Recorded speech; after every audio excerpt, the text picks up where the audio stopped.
ठाण्यातनं एटीएसनं एका तरुणाला ताब्यात घेतलंय. त्याच्याकडनं धक्कादायक माहिती समोर येण्याची शक्यता आहे. महाराष्ट्र दहशतवाद विरोधी पथकानं ठाण्यातनं एका व्यक्तीला पाकिस्तानसाठी हेरगिरी केल्याच्या आरोपाखाली अटक केली आहे. रवी वर्मा असं या तरुणाचं नाव असल्याचं समोर आलंय. एका गोपनीय माहितीच्या आधारे ठाणे युनिटनं या रवी वर्मासह 2 इतर व्यक्तींसह त्यालाही ताब्यात घेतलंय. त्यानंतर 2 व्यक्तींना चौकशीनंतर सोडण्यात आलं, तर मुख्य आरोपी विरोधात कारवाई करण्यात आली आहे.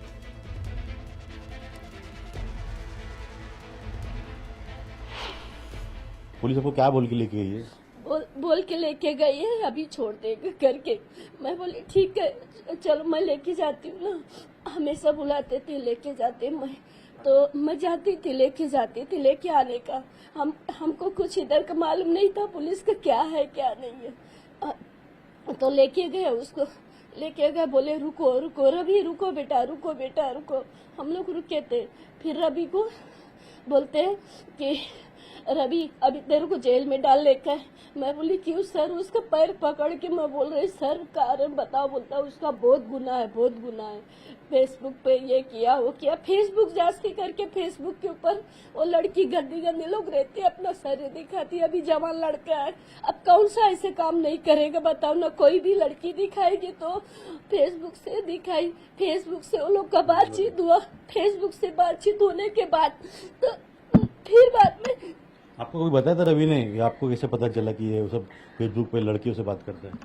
नहीं, रवि हमको ये बताया था, एक ही बार बताया था कि मम्मी फेसबुक से ना एक लड़की का नंबर आता है। वो जब भी उसको मालूम पड़ा ना वहाँ के, तो मम्मी फेसबुक से नंबर आता है। मैं बंद करके झट करके मैं डिलीट कर दिया। मम्मी उसको बहुत गाली दिया, तो गाली दिया। मैं बोला अच्छा हुआ बेटा गाली दिया, कौन थी वो मेरे को जरा लगा के दे करके। बोलता है नहीं नहीं बहुत गंदे लोग हैं मम्मी, नहीं मैं लगाऊंगा नहीं फोन।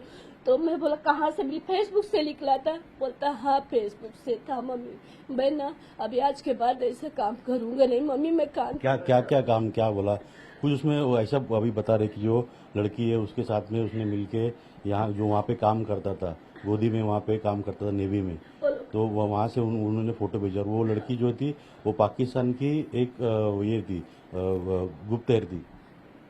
कौन बताया? पुलिस वाले बोल रहे वैसे।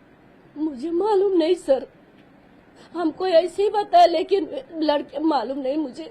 रवि कभी बोला ऐसा कि उसके साथ कुछ हो रहा है, जो लड़की बात कर रही है उसको फंसाया अभी और वो पाकिस्तान की है? हाँ हमको क्या बोला एक था? बार बोला था कि मम्मी एक बात है, मेरे को एक लड़की है ना मुझे फंसाई है। मैं बोली कौन सी लड़की है बेटा बता ना, सही बता ना। बोलता पाकिस्तान की है मम्मी, तो मैं काम छोड़ दूंगा। बोलता है मैं ऐसे काम नहीं करूंगा, मैं मोबाइल कुछ नहीं वापरूंगा। फेसबुक पे ये सब हुआ मेरे से। कभी बोला था आपको ये रवि? ये 1 साल पहले बोला था। तो उसने कुछ बोला कि उसने कुछ फोटो वीडियो उसको भेजा है? मुझे इतना तक नहीं बोला, बच्चा डर गया था, कुछ नहीं बोला। तो उसको जो पुलिस को जो मालूमात मिली है, उसने कोई ऐसे वीडियो फोटो जो है, जो यहाँ पे वो नेवी में काम करता था, शिप पे काम करता था, वहाँ के वीडियो फोटो उसको पाकिस्तान को भेजा है। और वो लड़की जो है उसने उसका गैर इस्तेमाल किया है। तो अभी इस मामले में उसको पकड़ा गया है। आप क्या कहेंगे इसके ऊपर? मैं क्या कहूँ सर, मेरे को समझ में नहीं आ रहा।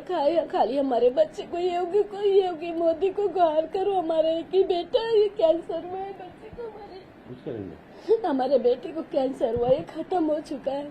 वही बेटा मेरा सहारा है सर, ये बेटा सहारा है, अब कुछ नहीं है।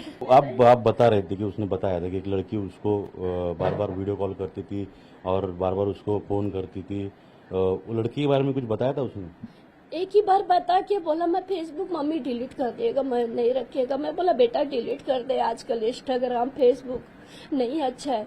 तो बोला ठीक है। क्या बोला? लड़की कैसे उससे बर्ताव करती थी और लड़की किस तरह से उसको? लड़की अपनी शरीर दिखाती थी। वो बोलता है मम्मी मेरे को ये सब दिखाती है, गंदा गंदा चीज दिखाती है। तो मैं बोली बेटा बंद कर दे, गंदी लड़की लोग रहती है, अच्छी लड़की लोग नहीं रहती है। तो वो लड़की के झांसे में आके रवि ने कुछ किया, कुछ बोला आपको उसने कि उसने पहले बताया, फिर उसमें मैं बह गया और आगे उसने कुछ बोला वो किया, मैं ऐसा कुछ बताया उसने? ये सब नहीं बताया सर। ही रवी वर्माची आई होती, तिने सांगितलं की 1 वर्षापूर्वीच रवीने त्याच्या आईला सांगितलं होतं की एक मुलगी जी आहे ती त्याला अश्लील चाळे व्हिडिओ कॉलवर करून दाखवते आणि त्याला कळून चुकलं होतं की आपण फसलेलो आहे आणि त्यानंतर त्याने आईला सांगितलं होतं। दहशतवादी विरोधी पथकाला याच्यात माहिती मिळाल्यानंतर 2 महिन्यांपासून रवीची ते लोक चौकशी करत होते आणि चौकशीमध्ये समोर आलेलं आहे की रवीनं नवल डॉकमधले अत्यंत संवेदनशील आणि प्रतिबंधात्मक जे क्षेत्र आहे तिथले फोटो त्या मुलीला पाठवले होते, पण ती मुलगी एक मुलगी नसून ती पाकिस्तानच्या इंटेलिजन्स एजन्सीची म्हणजे पाकिस्तान इंटेलिजन्स ऑपरेटिव्ह ती होती आणि त्यामार्फत ISI असेल किंवा पाकिस्तानी एजन्सी आहेत त्यांना या सगळ्या माहिती जात होत्या आणि ही माहिती पोलिसांना मिळाल्यानंतर पोलिसांनी त्याला आता अटक केलेली आहे। यामध्ये आणखीन 2 जण असण्याची शक्यता आहे असंही संशय ATSनं व्यक्त केलेला आहे। व्हिडिओ रमेश भट्ट, अजित मांढरे, न्यूज 18 लोकमत, कळवा, ठाणे। मुसळधार पावसामुळे छत्रपती संभाजीनगर जिल्ह्यातील घारेगाव पिंपरी शिवारातील शेतकऱ्याची विहीर खचली। विहीर खचतानाची घटना CCTVमध्ये कैद झाली आहे। अवघ्या काही सेकंदातच विहीर जमीनदोस्त झाली आणि त्यामुळे शेतकऱ्याचे तब्बल 10 ते 12 लाखांचं नुकसान झालंय। धाराशिव जिल्ह्यातील कळंब तालुक्याच्या सीमेवरती असणाऱ्या वशिरा नदीच्या पाणी पातळीमध्ये मोठ्या प्रमाणात वाढ झाली असून पूर परिस्थिती निर्माण झाली होती आणि त्यामुळे परिसरातील गावात पाणी घुसल्यानं नागरिकांची चांगलीच धांदल उडाली। पहाटेपर्यंत पावसाचा जोर ओसरला असून पाणी पातळीमध्ये घट होताना दिसते। धाराशिव जिल्ह्यामध्ये गुरुवारी रात्री जोरदार पाऊस पडल्यानं तुळजाभवानी मंदिर परिसरात पाणी झालं होतं आणि वाहत्या पाण्यामुळे शहरातील अनेक घरांचं देखील नुकसान झालंय। दरम्यान नागरिकांनी तक्रारी केल्यानंतर प्रशासनानं काही ठिकाणी पाहणी केली। धाराशिव जिल्ह्यातील भूम तालुक्यात गुरुवारी दुपारी 3 वाजल्यापासून पावसाला सुरुवात झाली आहे। या पावसामुळे अनेक गावात पाणी शिरल्यानं नागरिकांची चांगलीच तारांबळ उडाली। आज देखील ढगाळ वातावरण राहणार असून पाऊस पडण्याचा अंदाज वर्तवण्यात आलाय। बीडमध्ये गुरुवारी मध्यरात्री झालेल्या मुसळधार पावसामुळे बिंदुसरा नदी दुथडी भरून वाहते आणि त्यामुळे नदीला मोठा पूर येण्याची शक्यता आहे। दगडी पुलावरून पाणी जात असल्याने वाहतूक बंद करण्यात आली आहे। तसंच नदीकाठच्या नागरिकांना सतर्कतेचा इशारा देण्यात आलाय।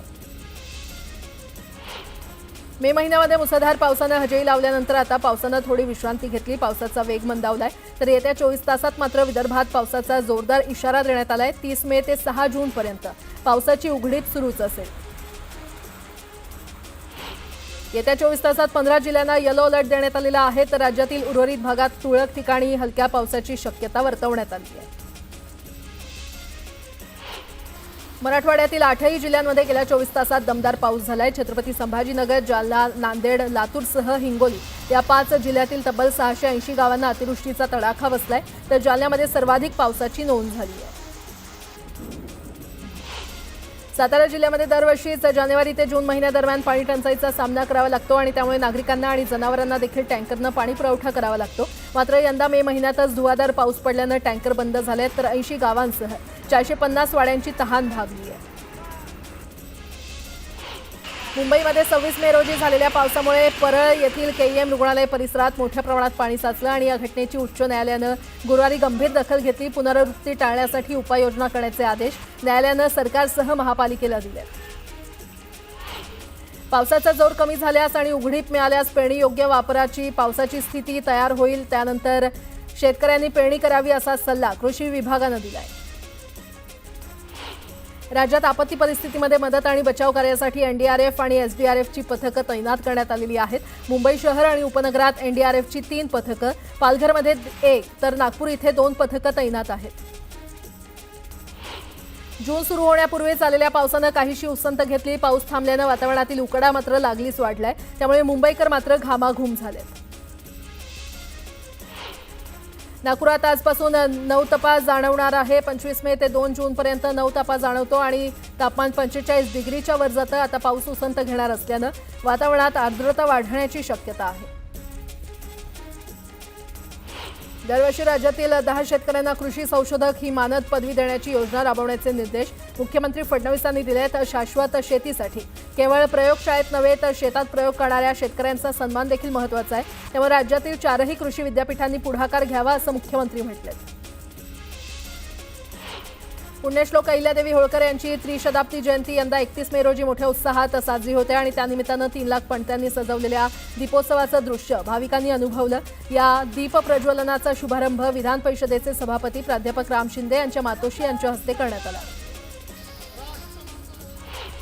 नितीन गडकरी यांनी लिहिलेलं संघातील मानवी व्यवस्थापन पुस्तकाचं आज प्रकाशन होणार आहे। यावेळी सुनील आंबेडकर आणि विवेक घळसासी हे प्रमुख पाहुणे उपस्थित असतील।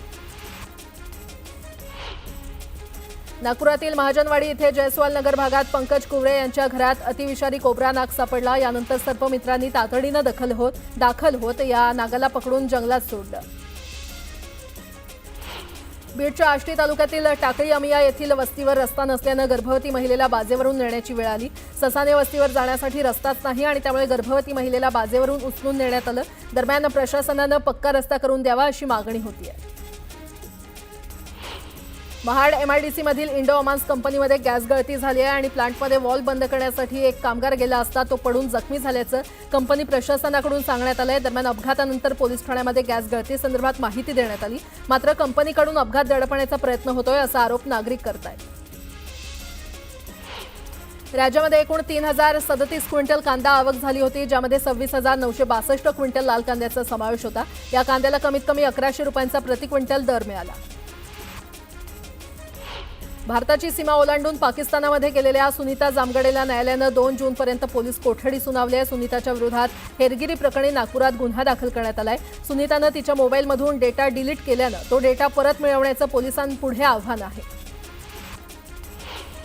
छत्रपती संभाजीनगर शहरातील सिडको N12 या परिसरामध्ये एका वेगानं येणाऱ्या कारनं दुचाकी चालकाला उडवलं। यामध्ये दुचाकी चालक गंभीर जखमी झालाय। कार चालक पळून गेला असून पोलिसांनी अद्यापर्यंत कोणतीही कारवाई केली नाहीये। जळगाव जिल्ह्यातील अंजाळे गावाजवळ एक मोठ्या कंटेनरच्या चालकाचा चढाव चढताना कंटेनरवरील ताबा सुटल्यानं अपघात झाला। कंटेनर मागे जाऊन रस्त्याच्या कडेवर अडकला। यामध्ये सुदैवानं कंटेनर प्रवासी वाहतूक करणाऱ्या रिक्षावर कलंडला नसल्यानं मोठी दुर्घटना टळली। छत्रपती संभाजीनगरच्या लासूर स्टेशन येथील स्टेट बँक ऑफ इंडिया बँकेच्या बाहेर एक परप्रांतीय रेकी करत असल्याची माहिती पोलिसांना मिळाली। पोलिसांनी सिनेस्टाईलनं दरोडेखोरांचा पाठलाग करून 3 दरोडेखोरांना पकडले आणि आरोपींकडून 100 गुन्हे उघड झाले असून त्यांच्याकडून चोरीचा मुद्देमाल जप्त करण्यात आलाय। चोपड्यामध्ये 7 किलो गांजा आणि मोटारसायकलसह 2,48,000चा मुद्देमाल जप्त करण्यात आलाय। या प्रकरणी 2 जणांच्या विरोधात गुन्हा दाखल करण्यात आलाय। दरम्यान हा गांजा कुठून आला या संदर्भात चौकशी सुरू आहे। लाचखोर निवासी उपजिल्हाधिकारी विनोद खिरोळकरच्या कार्यकाळात मंजूर झालेल्या सगळ्या फायलींची आता सखोल चौकशी होणार आहे। खिरोळकरच्या काळातील 88 प्रकरणं संशयाच्या भोवऱ्यात अडकल्यानं चौकशीसाठी जिल्हाधिकाऱ्यांनी समिती नेमली आहे। त्याचबरोबर खिरोळकरच्या अटकेनंतर अनेक अधिकारी रडारवर आहेत।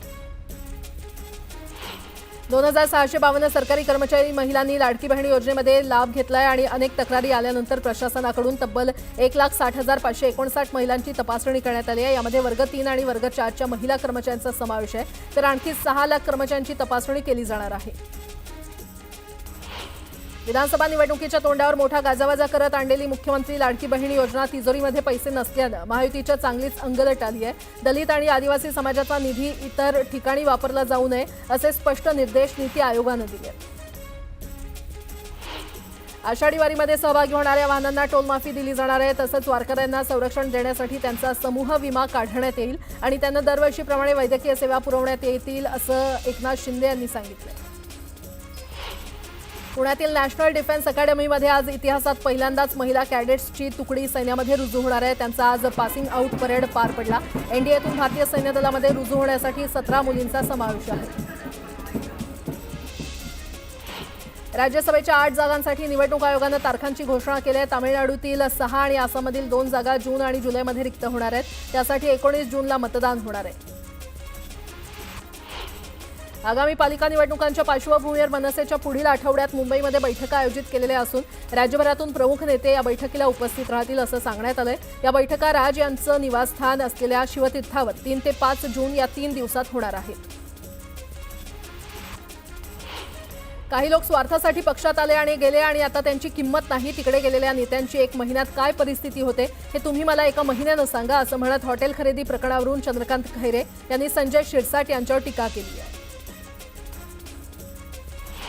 कराडमधील आदर्श गाव जखीणवाडीच्या माजी सरपंचांनी काँग्रेसला सोडचिठ्ठी दिली आहे। माजी सरपंच नरेंद्र पाटील यांनी ग्रामपंचायत पदाधिकाऱ्यांसह भाजप कार्याध्यक्ष रवींद्र चव्हाण, जिल्हाध्यक्ष आमदार अतुल भोसले यांच्या उपस्थितीमध्ये भाजपमध्ये प्रवेश केला। बँका आणि कोऑपरेटिव्ह सोसायट्या पुढाऱ्यांना कधीच कर्ज देत नाहीत, कारण सर्वात जास्त कर्ज उडवणारी जात ही आपलीच राहते असं वक्तव्य मंत्री गुलाबराव पाटील यांनी केलंय।